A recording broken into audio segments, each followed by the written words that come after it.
when you start looking at how we actually treat animals, I mean, how do you feel about, factory farming, for example? How do you feel about the way that we get our food? I would hate to say it's a somewhat necessary evil. Necessary for what? Feeding people. I would love to see maybe something more sustainable. I know crickets have been, talked about quite a lot doing cricket protein. There's also more sustainable versions of the same foods we're already eating, or less torturous. I mean, for example, in my country, over 80% of pigs that are reared for food are in gas chambers. Carbon dioxide, they're lowered in cages into chambers of carbon dioxide, where you can watch the footage of this online. It's not just putting them to sleep. Now, we do actually know that there are other gases we can use that would be less painful, that they wouldn't cause them to squeal around, choking on their own breath. Invisible gas as well, so they probably just only adds to the confusion. Just an unimaginable cruelty for these animals. Now, maybe it's the case that for whatever reason, we need to be pigs for food. We need bacon, we need it for whatever reason. If that's the case, which is dubious already, why don't we use another gas which is less painful? Well, because it's more expensive. Okay, so it's sort of like, when you say it's a necessary evil, it might be necessary to kill animals for food. It might be necessary to rear maybe even lots of animals for food. And it may be necessary sometimes not to treat them ideally because of the amount of food that we need.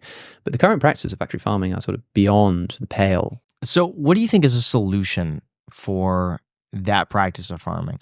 Well, is there one? Is it even possible to humanely breed and raise animals for farming?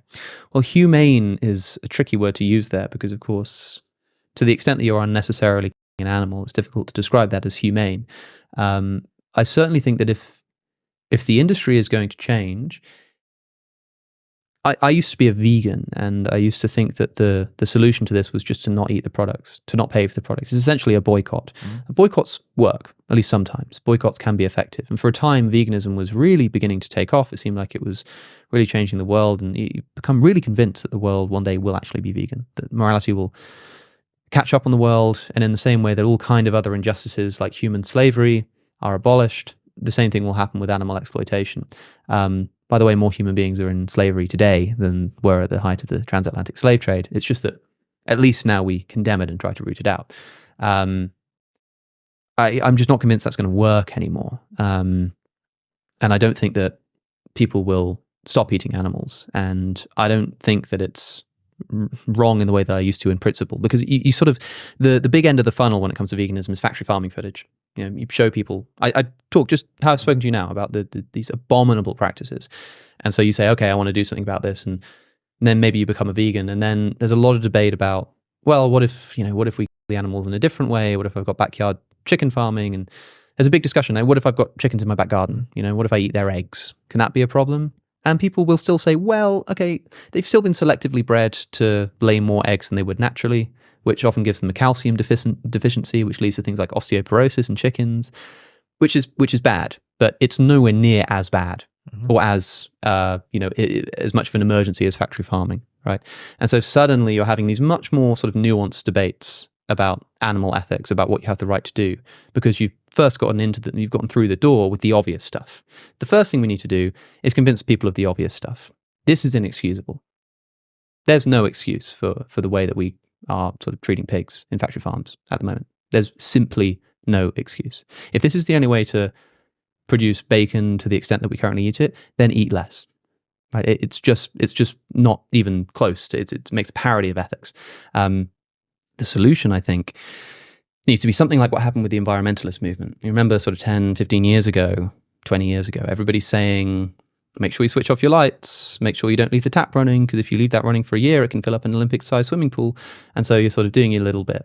And then people begin to realize, actually, that's not really solving the problem. What we need to do is we need to go and lobby Shell to stop whatever the hell it is that Shell do. We need to stop governments from investing in fuel licenses. We need to get universities to divest their investments in fossil fuel industries, for example. It's much more now about protesting authority and trying to make systematic change happening from the top down.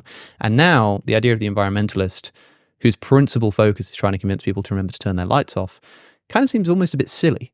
It's like, really, that's going to solve the problem? Well, maybe, yeah, sure. If everybody did that, maybe we'd have less of a problem.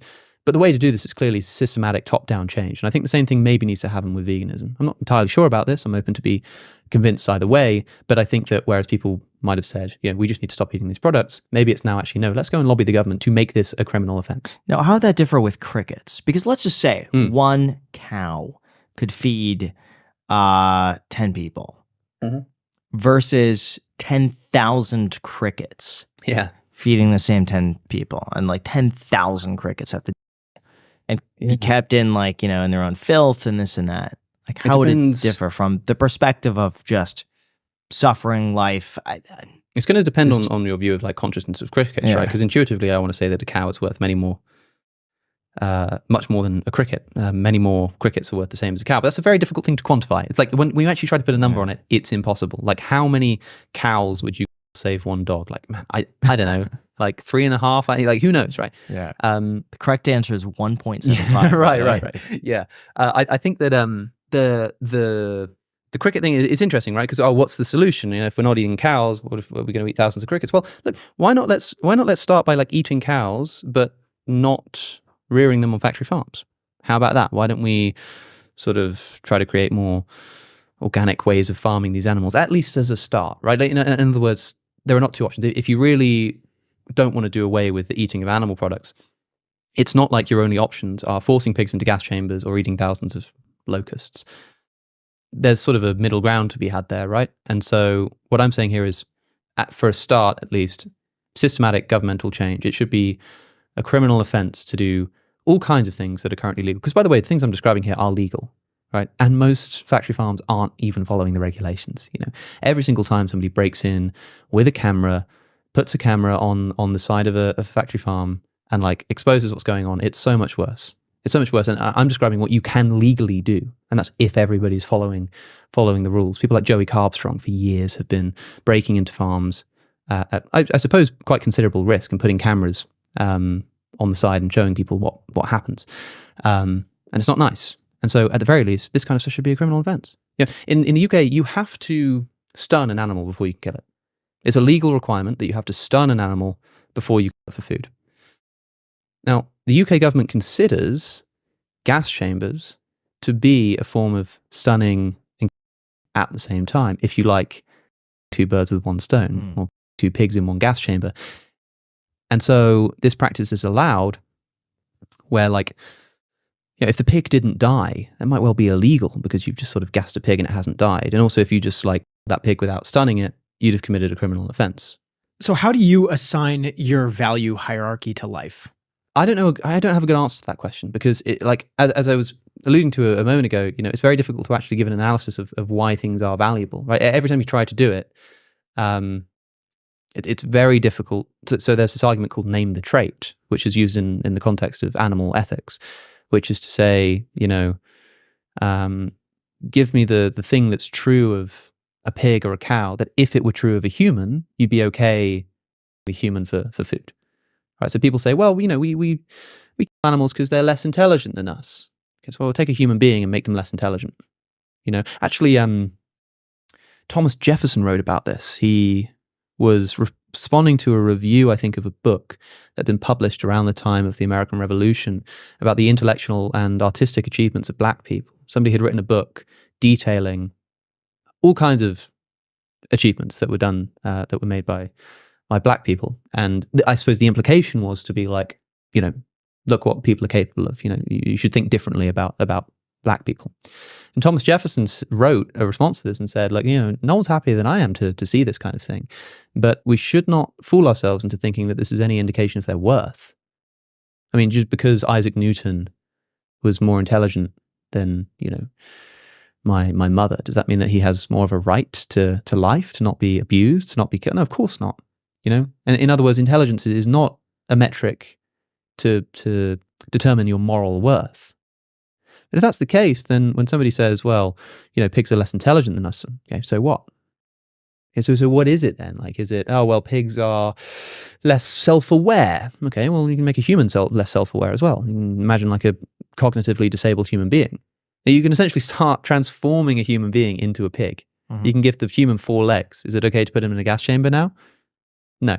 Okay, well, let's lower the human's intelligence level. Definitely not. We definitely don't want to be putting people in gas chambers based on their intelligence level, do we?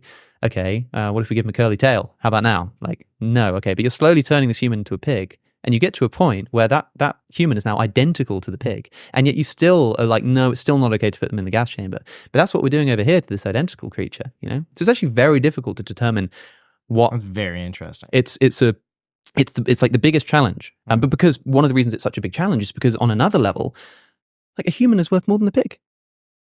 Like people just sort of intuitively know this. Now, I'm an emotivist about ethics. I think that when people make ethical judgments, they're just expressing emotions. And so I think it's got a lot to do with how many genes you share with people. And so I think that really it's got to do with like how much that pig kind of resembles a human to you. That's going to determine like how much you in fact value that pig. That's not a moral claim. That's not a justified. I think that's just what's happening.